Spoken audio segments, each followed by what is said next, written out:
Okay, so hello everyone. I'm back on the YouTube grind. I took a departure, I took a little break because I just had a lot of things to focus and concentrate on. But now I am back. I am back doing YouTube for good, and hopefully there's some going to be some good rap videos coming up real soon. So yo, everyone. So now today we'll be looking at Paid in Full. Yeah, this is gonna be another classic retrospective rap review. And Paid in Full, just a sick album, man. Honestly, really is a great album, a classic 80s hip hop classic, man. What else can I say about Paid in Full that hasn't been already said? Like, but Born on Yorkie. I know. I'm sorry about that, but I'll be serious from now on. Yeah, it's such a fantastic album. I mean, this album really did a lot for hip hop like back in the day. It was released on July 7th, 1987, so just a few months away from it. Yeah, just a few weeks off from its 32nd year anniversary. Yeah, and Eric B. Rakim. This was like one of the first. It was one of like the earliest, rapper and DJ sort of like combos they had going on at the time. It was one of the first to do that. Yeah, it was. Yeah, it was basically the first rapper and DJ combo to get real big back in the time. Because obviously there were ones before that, but they were like more low key kind of shit. And this album was just an absolute classic. It was really great. It was recorded between 1986 and 1987, and I mean, because keep in mind, that before this, there was like a certain level when it came to like rapping and everything in the rap game, and then this album just came along and it just changed everything, and it was a benchmark. It really like set the stage, and like it was one of those trendsetter albums that everyone after this album came out, that everyone just had to like rap like Rakim. So I'm just gonna look at this album, the background for it, like the actual album itself, and like the aftermath of it, how for it, and what impact it had for everyone else. Because let me tell you right now, this album had a massive impact on all the future rappers to come, and all the next generation of rappers to come from like the late 80s to like obviously the mid 90s. This had a massive impact, and in my opinion, it's like at the time it was the most influential rap album, and then just it was the most influential rap album just before Illmatic, to be honest. So yeah, this album, it dropped in 87, and Rakim's rapping, man, like his rapping and his rhymes that he used, it just set like the standard for lyricism that was expected to be in hip hop, and it also set the hip hop landscape for the golden age era that was the mid to late 80s and early 90s of hip hop and all that, and it really did set like the benchmark and the standard for that sort of that rapping style, that hip hop from back then. And but Rakim's rapping, it pioneered an era. It really did was like the trendsetter for an era. And also Eric B's heavy sampling, it became influential in hip hop production for years to come. And you could even say that it even had a big impact on Dr. Dre's The Chronic.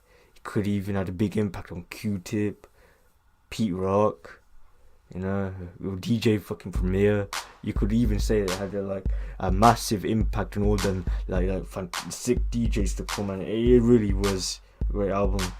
According to the RIAA, it's been certified platinum as of 1995, and in 2003, the Rolling Stone magazine's list of listed at number 228 on their 500 greatest albums of all time list. So anyway, as Eric B and Rakim, they both met each other in 1985. Eric B was just like looking for a rapper so that he could get like he could just get across with his DJing, because obviously he was a DJ, Eric B, and he was just looking for like a new rapper so he could really just he could have someone rap over it whilst he was doing the DJ and everything, and the turntable work. And there stepped in Rakim, like this young 17-year-old kid, from also from New York. And they first met each other. Well, I think it was at the New York radio station WBLS is when they first met each other. It was just like a fantastic partnership right from the beginning. Eric B, he just come across this young kid called Rakim, and he just realized how great of a rapper he was, just right there. And then he really needed him for his new thing he had coming up. Rakim responded to Eric B's search for the New York's top MC, and Marley Marl, who was another hip hop bigwig back in the 80s, another big DJ, and he allowed them to use his home studio. This is actually how they recorded Paid in Full. They used Marley Marl's home studio in New York to record this album.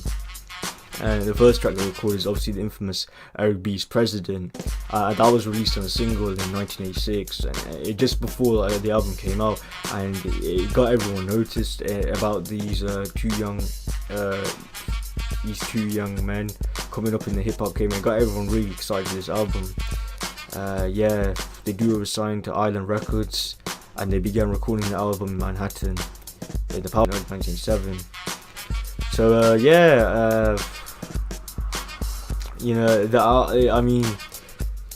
the second follow-up album, Follow the Leader, is another great album, and the success of this album led to that album, and obviously all the other albums after that.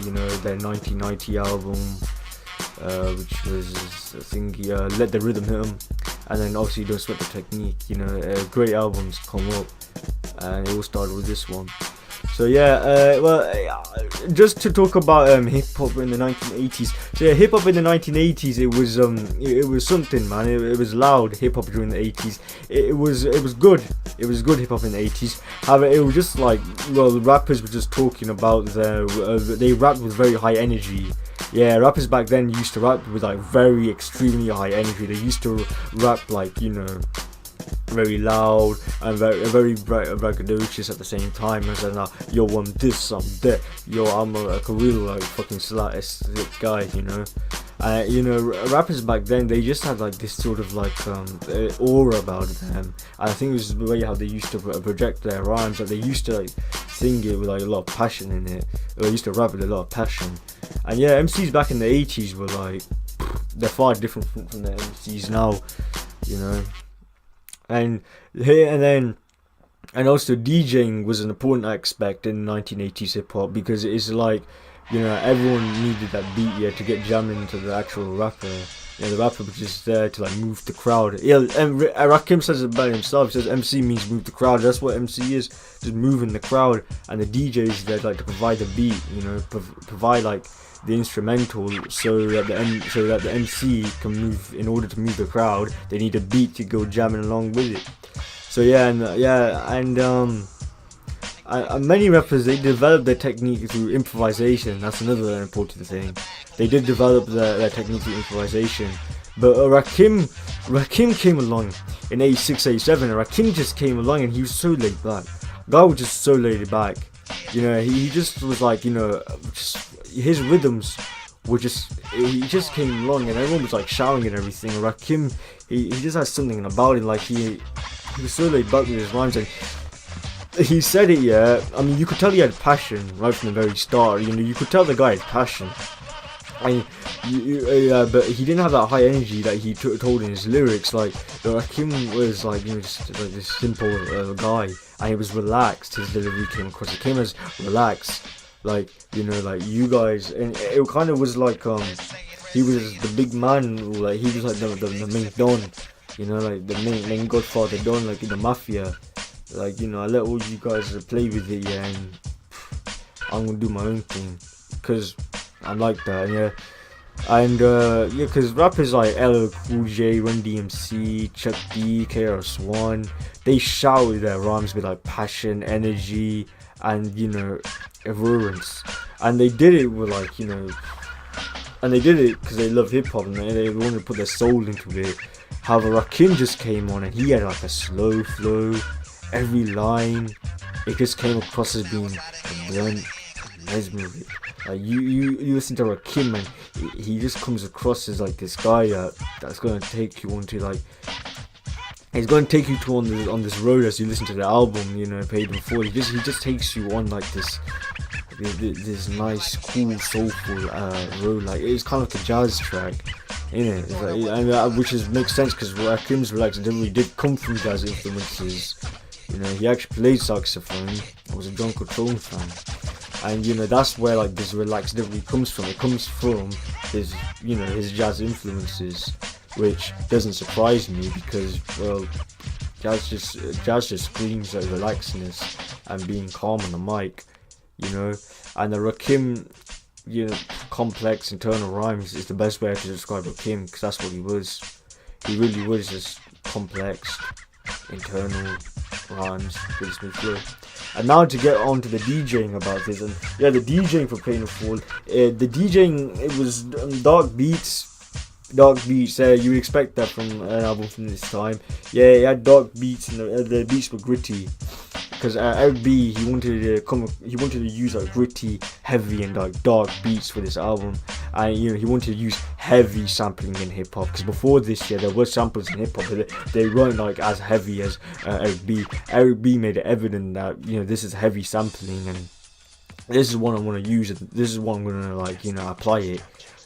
So that everyone knows the song in which that beat's getting sampled by, everyone knows it. He wanted everyone to, I think, yeah, this is the first instance of like the DJing wanting to actually know what the beat was getting, like what would the beat originate from. So yeah, the singles are the first, Eric B's Present was like the first ever single, and then My Melody was the B-side. My Melody is a fantastic album.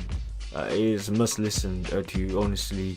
Like, if you haven't listened to My Melody and Eric B was the President, just go check it out. They are important records in hip hop history, and they should be remembered as that. And they peaked at number 40 on the Hot R&B and hip hop singles track. Yeah, an impressive feat for the time.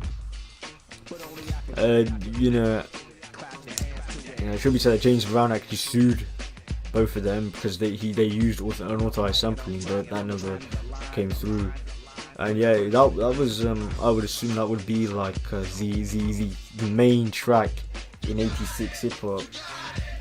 Yeah, and you know that the main like line of that is that I came in the door, I said it before, I never liked the mic, magnetize me no more, but it's biting me, find me, inviting me to rhyme, I can't hold it back, I'm looking for the line, taking off my coat, clearing my throat, the rhyme will be kicking it till the hit and last note. Yeah, that's one, like, you know, the top, like, you know, standout lyrics from Eric B's President. And then the next one was I Ain't No Joke. I Ain't No Joke peaked at number 48 on the Hot R&B hip hop singles track, so it did a bit better than Eric B's President did, but you know, still it was still getting there. You know, it was still raising up the R&B tracks at the time. You know, and with I Ain't No Joke, this is the main one year in which he's using that, the main songs when he's using that relaxed cadences when he's rhyming. Like, this is one, like, the main, like, singles in which he uses as an example. Like, this is the best example I can give you for that relaxed cadence and for his rhyming scheme. Like, this is probably the best example. It's probably I Ain't No Joke. It really is. And you know, he grabs the listener just by the throat, and you know, like, he takes them onto this journey with his rhyming. Yeah, and then the next one was I Know You Got Soul. Yeah, it peaked at number 64 actually on the Hot R&B and hip hop singles and tracks. Yeah, but this one was a fantastic album, I Know You Got Soul, because you know, it had the fantastic lyricism from Rakim, but it also had, like, you know, the crashes, the sounds, and that bass line, like that bass line that's accompanied by James Brown and everyone. It was a fantastic album because it had bass buster, but it was a fantastic MCing as well as brilliant DJing at its very finest and very best, you know, top tier. And you know, pump up the volume, pump the beats. Yeah, that's Paid in Full, but it should be said that Pump Up the Volume, it was first used in I Know You Got Soul. Yeah, and you know, Rolling Stones, they ranked it at number 386 on the 500 greatest songs of all time. I mean, that's a fantastic achievement to be, like, you know, to be involved in, like, one of the 500 greatest songs of all time in a high tier musical journalistic a magazine like Rolling Stone. To be ranked within 500 is a fantastic achievement, and obviously move the crowd, you know, which is what MCing, and this is him describing MCing. Yeah, that was the fourth single, and that also was a fantastic single, to be honest. Contemplating well, you know, and it tells, Rakim says, well, MC means move the crowd, and he's explaining it through this rap, through this basically his rhymes. Yeah, and the B-side to it was obviously the infamous Paid in Full, you know, and It was released a single in 1987, but it was also infamously remixed by the British like DJing duo Cold Cut. Everyone, and if you're of a certain age group, you know that remix by Eric B and Rakim. If you're of a certain age group, you will know that. Yeah, and that's like an infamous one. I mean, that song was ranked at number 24, one of the greatest 100 greatest hip hop songs of all time by VH1 in 2008. So yeah, and it's just a great album. I mean, I talk about my last one how I talk about how my last one, how Outkast Southern Playlistic had like music. I talk about how that put the South on the map. Remember how I talked about how that put the South on the map? Like like Outkast and Big Boy, they put the South on the map with Southern Playlistic had like music. This, on the other hand, this put like fucking hip hop on the map. This put hip hop as a genre which people should take seriously, and a genre of music that isn't going to die out, because everyone thought that hip hop was a fad. Everyone back in the 80s, from what I hear of, people just say that hip hop was a fad. It was never really going to last. But this album, it really proves that hip hop had a lyrical integrity about it. How Southern Playlistic, people from the South thought they were hype rappers, and they just didn't think they had any lyricalness about them. This one was like, it was defining the whole era, to be honest. It really was. And the album cover, oh my god, the album cover, it's iconic. The album cover is like one of the most iconic hip hop album covers of all time. It really is, It's Eric B and Rakim wearing the custom. It's like them wearing the Gucci, which was actually made by a Harlem Taylor. I love Rakim. Guy is literally one of my favorite MCs of all time. Like one of my top 5 MCs of all time. I love Rakim. I think those first 4 albums which he made with Eric B, they really just explain why Rakim, is the greatest MC of all time. Like, he really is, And he may have not had the social conscious lyrics that Public Enemy might have had. He didn't really have that, or you could even say De La Soul. He never really had that. Rakim did, but the rhymes that he did use in order to say why he was the best, he could back it up. I mean, the guy could walk the walk and talk the talk. And that's the most important aspect that you need to have in the hip hop game. I think that's the most important thing you need to have about yourself. You need to walk the walk and talk the talk in hip hop. Unfortunately, not many MCs, in my opinion, they have that now. I mean, they can walk the walk, but can they talk the talk with the lyricism? Can they go toe to toe with one of the very best? I don't really think. And Prime Rakim could put anyone in the dirt, to be honest. He really could. And the album just got rave reviews from literally everyone. I mean, everyone gave it rave reviews. Because this just goes to show how much of a fantastic album it was. I think the Source might re-reviewed it later on, because this came out in '87. I think the Source first launched it, isn't it? Yeah, the Source first launched. Okay, the Source must have first launched, I think, in 1988. So the Source first launched in 1988. So obviously, I didn't think they would have reviewed this, but the Rolling Stone album guide gave it 5 stars. Yeah, Rolling Stone, and to get 5 out of 5 stars from from a music journalistic magazine like the Rolling Stone, which is one the top and most trusted, and to get 5 stars out of that, it really is something special. It means that you really are cooking up something special. Yeah, and it just it basically launched the golden age hip hop era. The golden age hip hop era had basically begun with Run DMC in '84, but this was the height of it in '87, and this is when it kicked it off. Because Run DMC kicked off, that kicked off the new school era of hip hop with the Run DMC album, which came out in 1984. This album, which came out in '87, this kicked off the actual golden age era of hip hop. This was one of the few albums that actually kicked it off, and it lasted till '93 with Wu-Tang Clan, Enter the 36 Chambers, A Tribe Called Quest, Midnight Marauders, and what was the other one? Snoop Dogg, Doggy Style. And then '94, the second era of golden age hip hop happened with Nas Illmatic, Common, Resurrection, Outkast and Playlistic Academy Music, and Notorious B.I.G. Ready to Die. However, this was the one that kicked off the first golden age era, and everyone, and Rakim's rapping, it just set the blueprint pretty much for East Coast hip hop to come. It basically just set the blueprint for all them future rappers that would come in the early 90s and mid 90s. Yeah, it set the blueprint for like greats such as Nas, Biggie, Tupac, who else? Eminem, you could even say that it set the blueprint for him. Eminem, Common, oh my god, the list just goes on, like QT, like all them other great rappers who came along the way, man. This album, it basically just like, it set everything in motion, and it basically secured East Coast hip hop for lyrical innovation. Cause everyone knew that East Coast hip hop was lyrical as fuck, but this was the album that secured it and like tightened it and just like locked it with the key. It was this album that did it. And it helped to move hip hop out of the box. It helped to move hip hop out of that old school hip hop era with the the disco flashy as fuck guys with like Melly Mel and all of them. It helped them move out of that era and move them to a different era entirely. And I think that's an amazing achievement.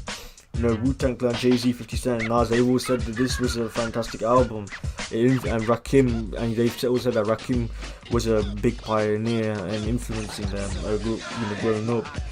50 Cent, he was fantastically praises this album. Paid in Full, I think, appears in the Halo Love It music video. Yeah, it does. And hell, he even said that his favorite rapper used to sing Mama melodies. Yeah, and this was the guy. Yeah. And then as of December 1997, it has sold over 1 million copies. That is a fantastic achievement for any artist. And I also didn't do that bad. It really didn't do all that bad, to be honest. For the US Billboard Hot 200, I mean, to chart 58 with the US Billboard Hot 200 with a hip hop album in 87.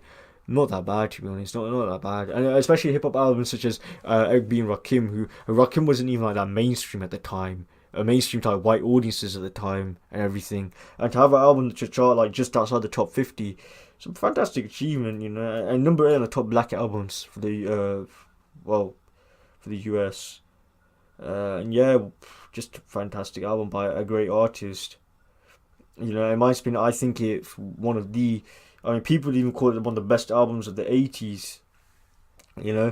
Rakim, he didn't just have to he didn't have to use his machonism or be like super macho, gangsterization or anything. He didn't have to use that. All he just had to do was just say why he was the best, and then describe why he was the best by just using tongue twisters. And you know what? That's all what we expect from MC. That's all what we really love in MC, don't we? Someone who can just entertain everyone, get the crowd moving, and just dazzle the audiences. That's what we expect. And he inspired. This is what you call hip hop lyricism at its very best. And so I'm done with this album review. Paid in Full, 5 out of 5 stars. Really, such a fantastic album, great album. So I'm back basically. Remember to comment, like, and subscribe on this video. So I am back, everyone, with the YouTube channel. I'll be posting a bit more very soon. So stay in touch. Stay very soon for more videos to come. Especially more rapping videos. And I'm coming back, baby. I'm coming back with this one. So peace. I'm out. I'm joking, but I'm out. So peace. Safe. I'm out.